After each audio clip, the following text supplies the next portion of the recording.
말씀을 나누겠습니다. 오늘 저희들에게 주신 하나님의 말씀은 민수기 22장 1절에서 14절까지 말씀입니다. 저 여러분이 한 절씩 교독하시겠습니다. 이스라엘 자손이 또 길을 떠나 모압 평지에 진을 쳤으니 요단 건너편 곧 여리고 맞은편이더라.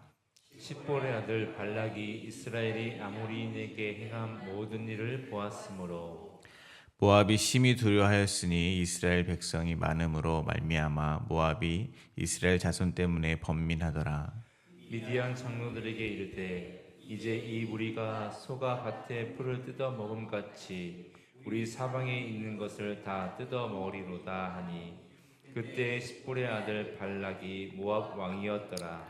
그가 사신을 부올의 아들 발람의 고향인 강가 부돌에 보내어 발람을 부르게 하여 이르되 보라 한 민족이 애굽에서 나왔는데 그들이 지면에 덮여서 우리 맞은편에 거주하였고 우리보다 강하니 청하건대 와서 나를 위하여 이 백성을 저주하라.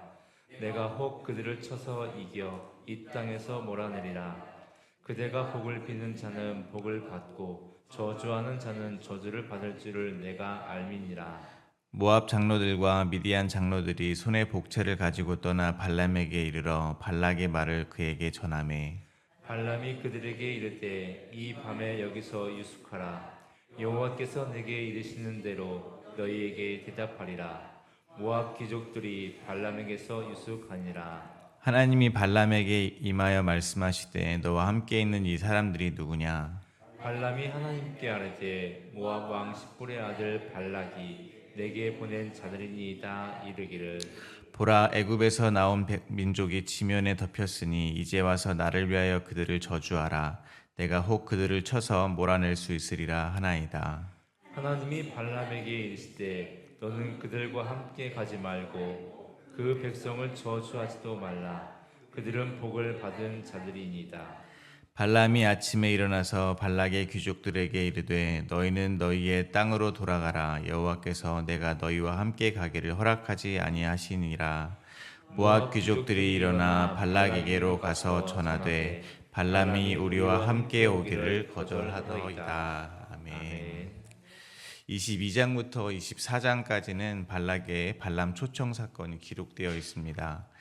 이스라엘 민족의 모압 평지 주둔의 두려움을 느낀 모압 왕 발락이 메소포타미아 출신의 유명한 주술사인 발람을 불러서 이스라엘을 저주하고자 시도하는 그런 사건입니다. 오늘 본문은 모압 왕 발락의 첫 번째 발람 초청 사건입니다. 오늘 본문은 총 세 문맥으로 나누어서 묵상하겠습니다. 첫 번째 문맥입니다. 첫 번째 문맥은 1절에서 4절입니다. 이스라엘 백성은 모압 평지에 진을 쳤습니다. 이에 모압 왕 발락은 심히 두려워하였습니다. 두 번째 문맥입니다. 두 번째 문맥은 5절에서 7절입니다. 이스라엘 백성 장로들은 복채를 가지고 발람에게 가서 이스라엘을 저주해 달라는 발락의 말을 전합니다. 세 번째 문맥입니다. 세 번째 문맥은 8절에서 14절입니다. 하나님께서 발람에게 발락이 보낸 자들과 함께 가지 말라고 말씀하십니다. 모압의 귀족들은 빈손으로 발락에게 돌아갑니다. 첫 번째 문맥입니다. 1절입니다. 이스라엘 자손이 또 길을 떠나 모압 평지에 진을 쳤으니 요단 건너편 곧 여리고 맞은편이었더라. 이스라엘 백성은 모압 평지에 진을 쳤습니다. 모압 평지는 요단강 건너편 곧 여리고 맞은편입니다. 즉 광야 40년이 거의 다 끝나고 약속의 땅인 가나안 입성을 눈앞에 두고 있는 시점이라는 것입니다. 모세는 후에 모압 평지에서 언약을 갱신합니다. 그리고 여호수아를 후계자로 세웁니다.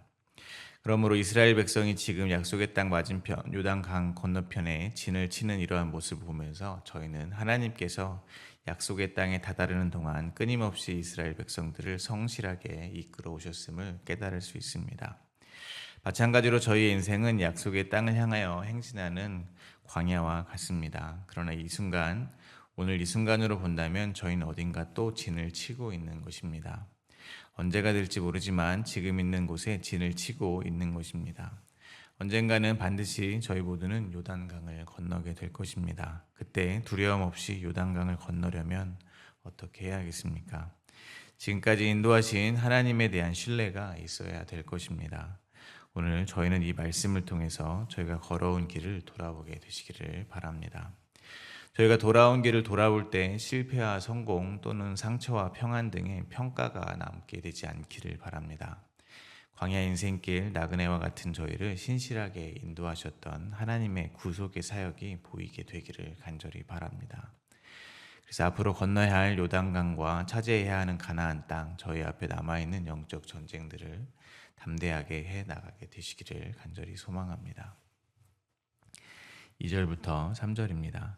십볼의 아들 발락이 이스라엘이 아모리인에게 행한 모든 일을 보았으므로 모압이 심히 두려워하였으니 이스라엘 백성이 많음으로 말미암아 모압이 이스라엘 자손 때문에 번민하더라.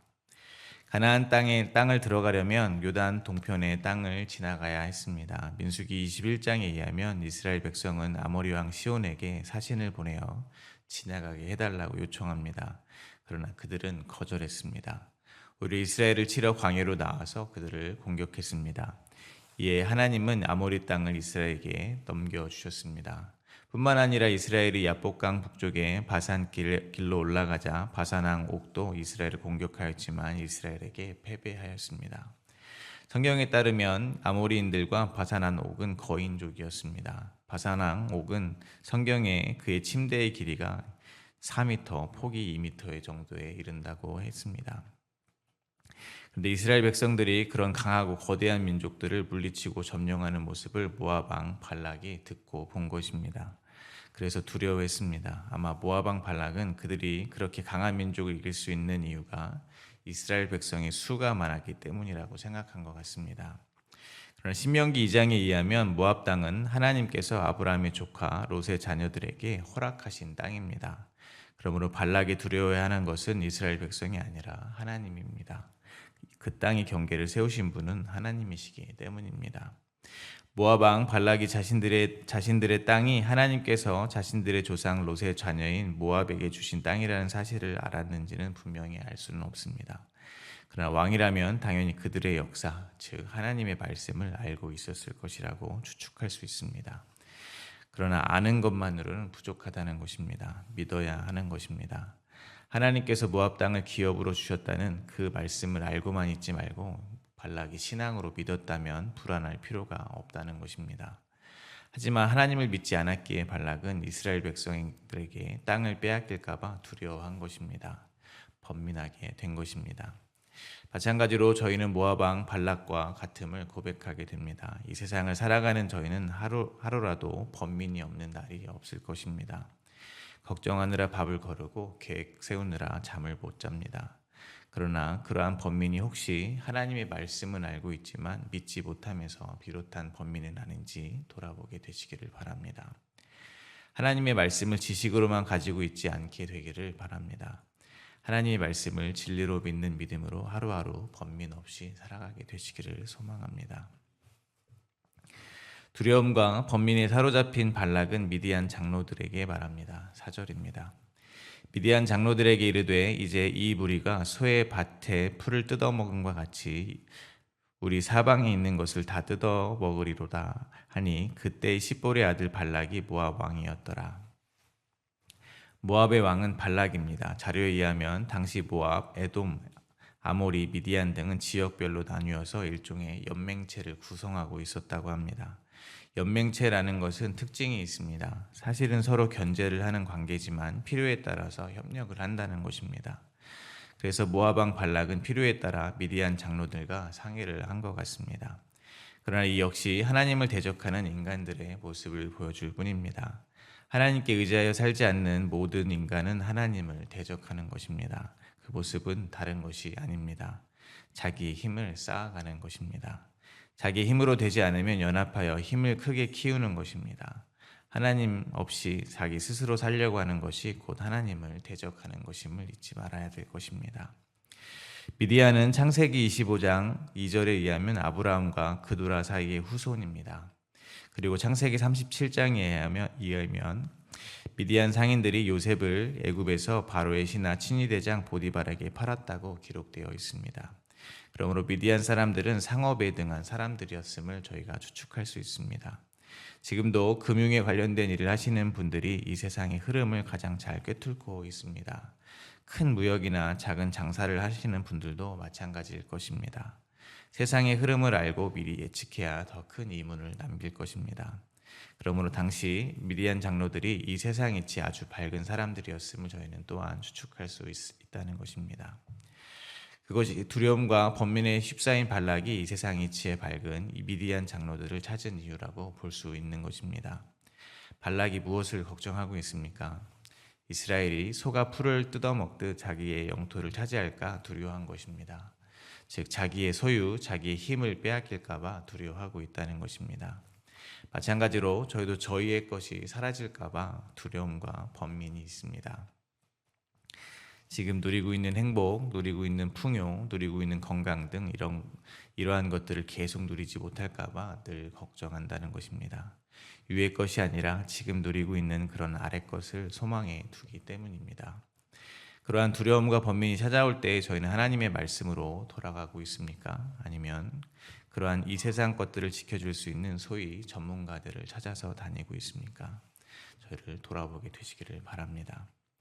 그런데 하나님을 믿지 않는 사람들은 그러한 두려움과 번민이 있을 때 세상 전문가들을 찾다가 결국에는 무속인들을 찾습니다.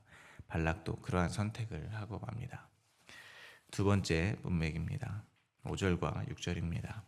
그가 사신을 부올의 아들 발람의 고향인 강가 부돌에 보내어 발람을 부르게 하여 이르되 보라, 한 민족이 애굽에서 나왔는데 그들이 지면에 덮여서 우리 맞은편에 거주하였고 우리보다 강하니 청하건대 와서 나를 위하여 이 백성을 저주하라. 내가 혹 그들을 쳐서 이겨 이 땅에서 몰아내리라. 그대가 복을 비는 자는 복을 받고 저주하는 자는 저주를 받을 줄을 내가 알미니라. 정확하게 기록되어 있진 않지만 상인으로 곳곳을 다니며 정보를 많이 알고 있었을 미디안 장로들이 아마 발락에게 발람에 대한 정보를 주었을 것 같습니다.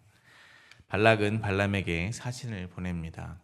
발람은 부돌 강가에 살고 있는 아주 유명한 주술가라고 되어 있습니다.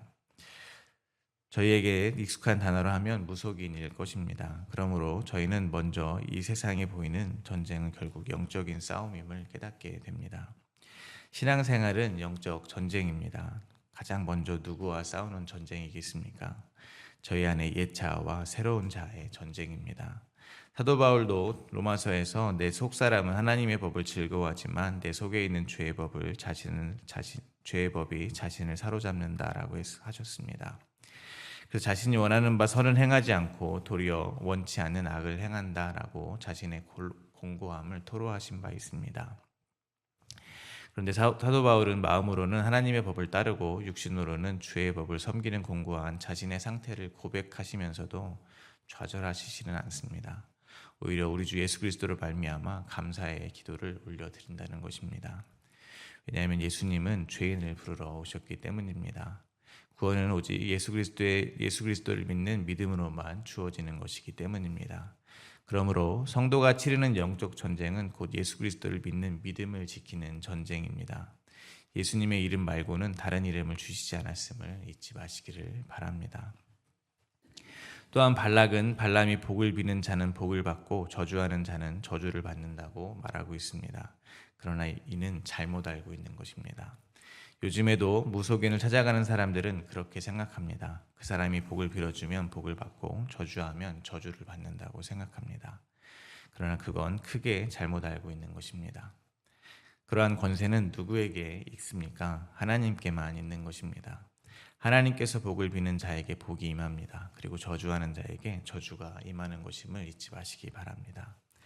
그런데 하나님께서 저희에게 이미 복을 주셨습니다. 에베소서 1장 3절입니다.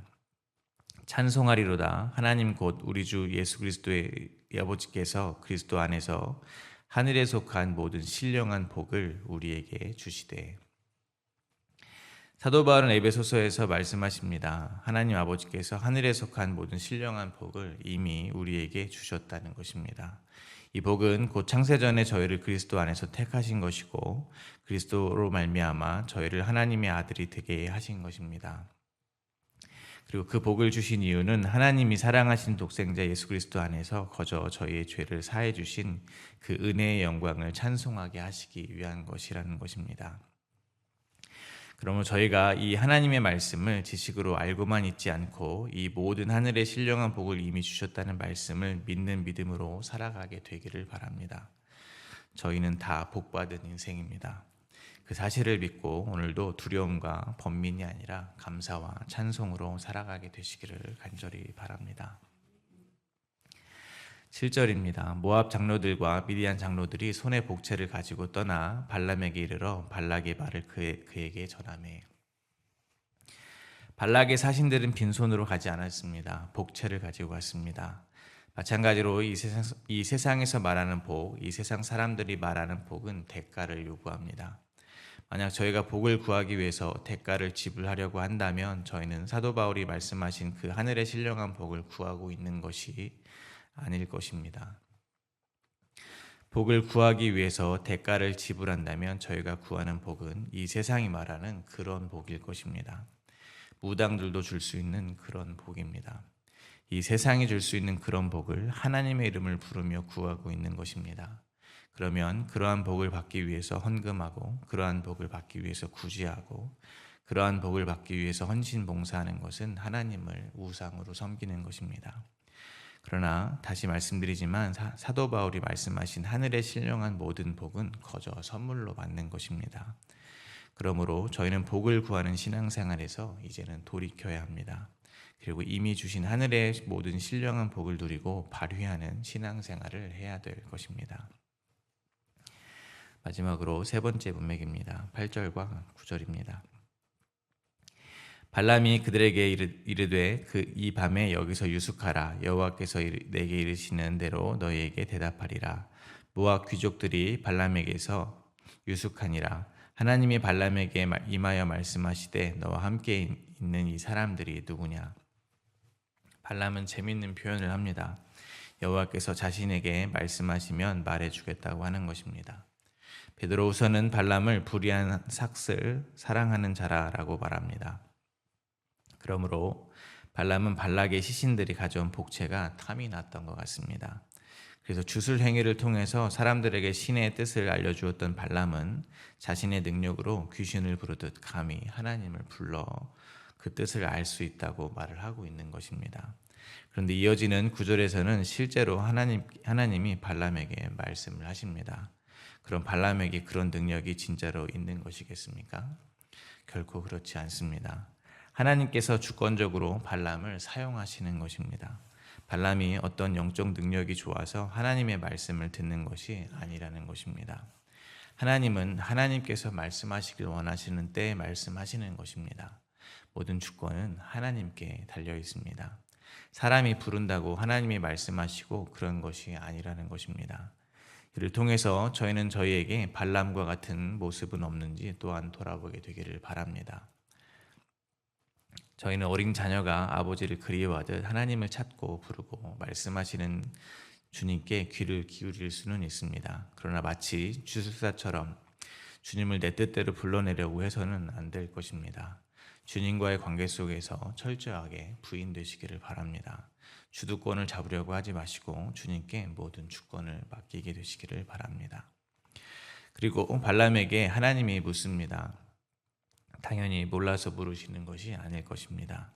하나님께서 알면서 물어보시는 것은 발람의 탐욕과 발락의 의도를 스스로 고백하게 하시는 것입니다. 어떻게 보면 회개의 기회를 주시는 것이라고 볼 수 있습니다. 부모님이 어린 자녀의 잘못을 알면서도 이거 누가 그랬어? 라고 물어보는 것은 그들이 먼저 자신의 잘못을 고백하고 용서받기를 원하는 것과 같은 것입니다. 그러나 발람은 회개하지 않고 단지 사신들이 자기를 위해 자기를 부른 이유에 대해서만 설명하고 있습니다. 발람은 하나님께 그들이 모압 왕 발락이 보낸 자들인데 자신이 이스라엘 백성을 저주하면 이스라엘 백성을 쳐서 몰아낼 수 있다고 생각해서 자신을 부르러 왔다고 대답했습니다. 이에 하나님이 또 말씀하십니다. 12절부터 14절입니다. 하나님이 발람에게 이르시되 너는 그들과 함께 가지도 말고 그 백성들을 저주하지도 말라. 그들은 복을 받은 자들이니라. 발람이 아침에 일어나서 발락의 귀족들에게 이르되 너희는 너희 땅으로 돌아가라. 여호와께서 내가 너희와 함께 가기를 허락하지 아니하시니라. 모압 귀족들이 일어나 발락에게로 가서 전하되 발람이 우리와 함께 오기를 거절하더이다. 하나님은 발람에게 그들과 가지 말라고 말씀하십니다. 저주도 하지 말라고 하십니다. 그리고 그들은 이미 복을 받은 자들이라고 선언해 주십니다. 그러므로 복 주시는 분은 발람이 아니라 하나님이신 것입니다. 저주를 내릴 수 있는 분도 발람이 아니라 하나님입니다. 하나님께서 이스라엘은 이미 복을 받았다고 말씀하시는 것입니다. 그러니 저주도 하지 말라고 하시는 것입니다. 모압 평지에 진을 치고 있을 이스라엘 백성들을 한번 떠올려 봅니다. 지금 모압 왕 발락과 부들 강가에서 일어나고 있는 이 일을 상상이나 하고 있겠습니까? 그들은 휴식을 취하고 있을 수도 있고 하던 대로 예배를 드리고 있었을지도 모르겠습니다. 그저 하던 대로 일상을 그저 보내고 있었을 것입니다. 그런데 하나님께서는 그들을 대신하여 악한 세력들과 지금 싸우고 계시는 것입니다. 그들이 이스라엘 백성들의 털끝도 건드리지 못하게 하고 계시는 것입니다. 이게 이스라엘이 받은 복입니다. 하나님의 자녀가 된 복입니다. 마찬가지로 예수님을 주와 그리스도로 고백하는 저희는 복받은 자들입니다. 마음으로는 하나님의 법을 따르지만 육신으로는 아직도 죄의 법을 따르기 때문에 공고합니다. 그러나 저희를 예수님의 손에서 빼앗을 자들은 아무도 없다는 것입니다. 저희는 하나님의 보호를 받고 있기 때문입니다.